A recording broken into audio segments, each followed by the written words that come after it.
Welcome to the channel. Hit the like button, subscribe to the channel. Let me know if you're a fan of Tupac. Drop the 222s down in the comment section. If you're a fan of Kim Porter, I want y'all to drop the RIP Kim Porters down in the comment section. Gene Deal, he just exploded on everybody who was inside of that podcast. Now, Kirk Burroughs, he filed a lawsuit against his own homie, which is Diddy. Diddy didn't think that it was going to be an end of the NDAs. Once them NDAs expired, now everybody coming out, and this opened the door for a lot of more other people to come out and file some more lawsuits, because they not just going to give him the 4 years and let him out. They trying to hold Diddy, and they going to bring up this next indictment with Tupac and Biggie, not to mention what happened with Kim Porter. Everybody know for a fact the feds not finna come right away. The feds want to get you in a corner.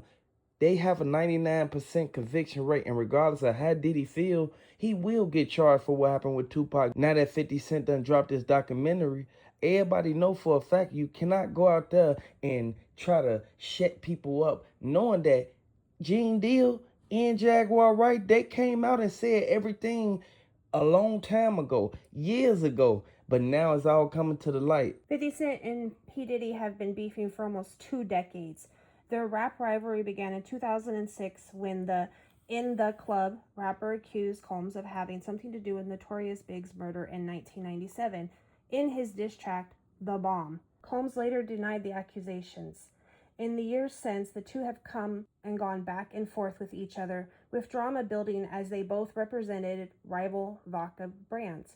However, in 2024, their feud became to a head when Combs' house was raided in March 2024 by the Department of Homeland Security amid a slew of lawsuits alleging the rapper abused and trafficked men and women, when Combs had denied and has since been acquitted.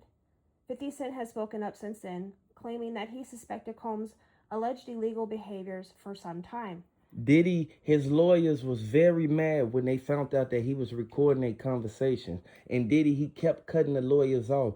How could you go against somebody who's supposed to be defending you? And we know for a fact that them lawyers don't play no games. As soon as they go out there, they gonna want their money at first. And then next thing you know, if the case carry on, they gonna want more money. Diddy think that he can just spend a little money to get out of this situation, when everybody is coming out and saying that he had NDAs on them, and as soon as the NDAs expired, that's when everybody start filing the lawsuits. It's so many more victims in this that Diddy, he don't think that everybody gonna come forth, but a lot of more people gonna come forth after this documentary.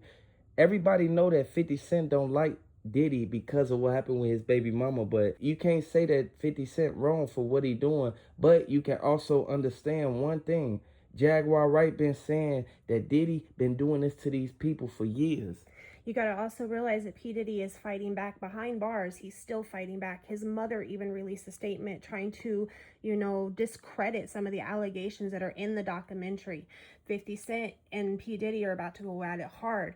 P. Diddy is even looking at suing the people, the editors that released this documentary without his permission. But the people who actually released the footage to Netflix, those are the same people who Diddy, and he didn't even want to pay these people. Diddy didn't want to even give them the money. And keep in mind, everything that happened with Craig Mack, everything that happened with Heavy D, Tupac, and Biggie, he got over on everybody who came his way. And not to mention, Mike Tyson said that Craig Mack, he was at the fight. What is a person who's on Diddy's side doing at the fight with Tupac now? Was he the one that gave the call? Was he the one that let them know, okay, Keefy D, I want y'all to understand, Tupac is leaving the building right now. He hopping in a black BMW. Y'all can get him now. Was he the middleman for Keefy D and them to even know that Tupac and them was leaving? I understand that Keefy D and them rode around for a little while and did this, but Keefy D, he's still mad because he didn't get no money off for doing this to Tupac. At the end of the day, a lot of people don't think that the feds gonna kick in until the last minute, but the feds got a 99% conviction rate. Well, and it's funny because even 50 Cent said, they've come for you this hard, they have a case to build. They don't just go and raid your house, all of your houses, if they don't have the ability to build the case against you. And it discredits a lot of what P. Diddy had to say. And you got to see, too, that this documentary called The Reckoning, it opens a lot of doors for more questions that people didn't even think about.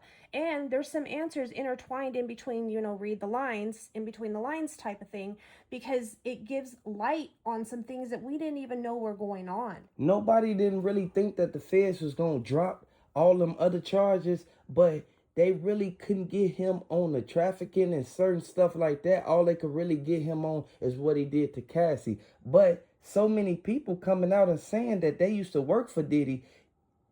You see what happened with Capricorn Clark. She was the main one who said that Diddy was a terrible person and he's supposed to be charged for everything that he did to these people. But they not going to come forth with the evidence. They not going to charge this man for something that they don't have evidence for. And now, in hindsight of that, he has a ton more lawsuits to face.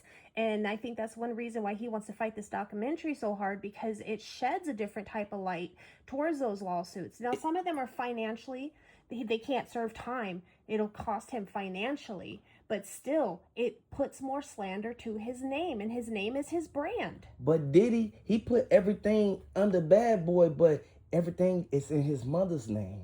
So he took the 25% from Kirk Burroughs and told him he gonna hurt him. He came in there with a baseball bat trying to get the percentages from him. And he said he'll get it back later. But he never gave it back. But what he did to Kirk Burroughs behind closed doors in them offices, people walked in on him and saw it, just like people was recording secretly at the mansion parties that he was having. Now, the people who was attending the parties, they didn't think that him and Jay-Z and them was going to be the ones who sit there and be recording them through secret cameras, through the walls and all that. So they pulled out their own cameras since they asked for their cell phones at the door. You cannot take a person's cell phone and think that you finna had them walking around your house and they can't record none. Maybe some people wanted to record the stuff that they was witnessing and seeing so that they can be able to take to the authorities, so that they can be able to get Diddy. Because at the end of the day,